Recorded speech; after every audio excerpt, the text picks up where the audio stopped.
Aquest dissabte farem un festival tot el dia que es diu Remuntem els armaris, i es diu així perquè des de fa 50 anys que va esclatar una revolta en un bar de Nova York on es reunien gais, lesbianes, transsexuals, transvestits.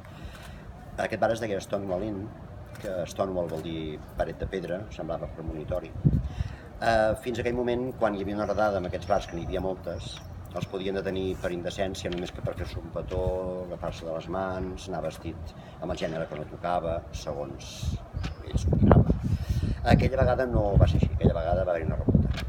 I a partir d'aquell moment va començar a créixer el moviment d'alliberament LGTBI a Nova York, i després es van estenent.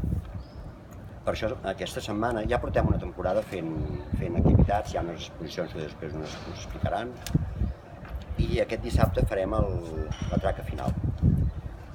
Vam fer uns quants actes, el dia 17 de maig en vam fer un contra la LGTBI-fòbia davant de l'Ajuntament, que vam quedar sorpresos perquè va venir molta més gent del que ens pensàvem. I dissabte passat, que era 29 de juny, amb motiu del 28 de juny, que és el dia de l'orgull, vam pintar un banc amb els colors de la bandera irisada, que està aquí darrere, després segurament el podreu veure, i aquest dissabte farem la traca final. I ara les meves companyes us explicaran més coses. Comentaven, tenim 3 exposicions que acull la ciutat d'Olot. Una exposició es diu Queererte, que la trobem al racó de la Font, de fet només fins al dia 6 de juliol, una exposició de pintura aquarel·la que ha fet la Pepa Ràfols i que a través de personatges molt divertits i frescos ens plantegen aquest qüestionar-se les normes socials del gènere i la sexualitat.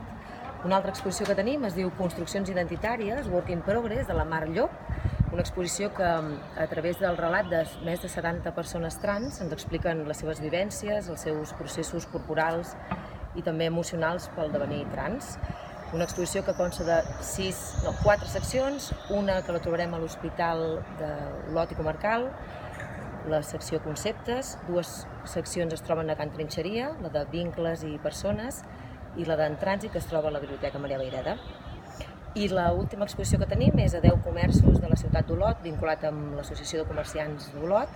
Es troben a 10 comerços, com dic, des de la plaça del Carme fins aquí a Sant Esteve, i es diu Un món de gèneres, trenquem el binarisme. És una exposició que ha muntat el Consell de la Joventut de Barcelona i el que ens exposa és diferents indrets del món on hi ha identitats i gèneres no binaris, persones que no s'identifiquen com a homes o dones, sinó això amplien aquesta experiència del gènere i de les identitats que s'ha donat en totes les cultures i en tots els moments.